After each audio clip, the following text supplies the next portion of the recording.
Ready start. समाज एवं संस्कृति किसी भी राष्ट्र की सुसभ्यता और समृद्धि के वास्तविक सूचक होते हैं। समाज यदि खुशहाल है, उसमें एकता और अखंडता की भावना विद्यमान है, तथा संस्कृति यदि सुसभ्य है, उसमें शांति तथा अहिंसा की प्रधानता के साथ सदाचरण और वसुधैव कुटुंबकम की भावना विद्यमान है। तो ऐसा माना जाता है कि यह राष्ट्र विकसित है और सुसभ्य है।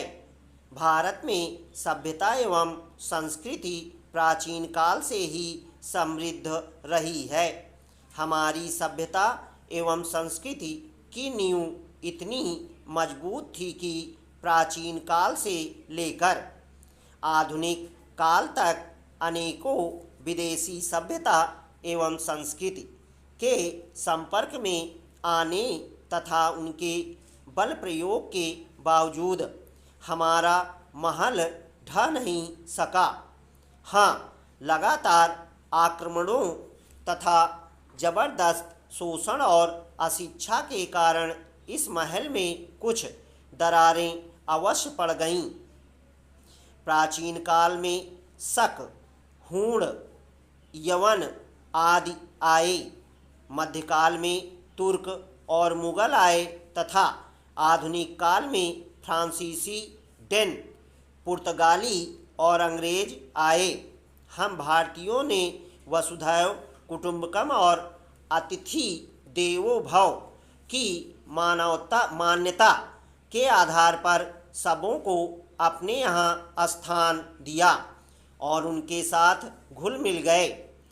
मध्यकाल तक आने वाले सभी विदेशी भारत में आने के बाद यहीं के होकर रह गए, कुछ एक अपवादों को छोड़कर। किंतु आधुनिक काल में पुर्तगालियों को छोड़कर शेष सभी विदेशी जातियों ने भारत को लूटने की ही कोशिश अधिक की। अंग्रेजों ने तो अपने लगभग 2 सदियों के शासनकाल में भारतीय समाज को फूट डालो और राज करो का नीति के आधार पर तोड़ फोड़ कर ही रख दिया। अपनी संस्कृति की सर्वाधिक प्रमुख विशेषता शांति एवं अहिंसा को आधार मानकर ही हमने स्वतंत्रता भी प्राप्त की। भारतीय संस्कृति को रूढ़िवादी कहना अज्ञानता का ही सूचक है, क्योंकि हमने संपूर्ण विश्व के साथ सांस्कृतिक आदान प्रदान को हमेशा बढ़ावा दिया है। हाँ, हमारे समाज में रूढ़िवादिता और भ्रष्टाचार का बोलबाला है। इस तथ्य से इनकार भी नहीं किया जा सकता है।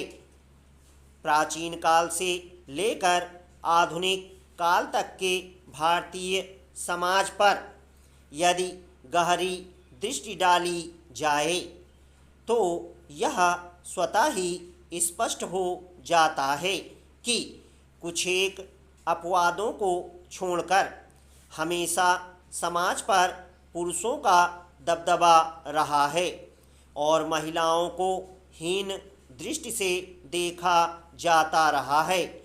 यद्यपि वर्तमान में भारत में महिलाएं हर क्षेत्र में पुरुषों के समकक्ष स्थापित होने की कोशिश कर रही हैं, तथापि ऐसा केवल शहरी क्षेत्रों में ही है, ग्रामीण क्षेत्रों में नहीं। हमारे समाज में जातीयता, धार्मिकता आदि समस्याएं तो हैं ही, दहेज, बलात्कार, हिंसा आदि जैसी समस्याएं भी विकराल रूप में उपस्थित होती जा रही हैं।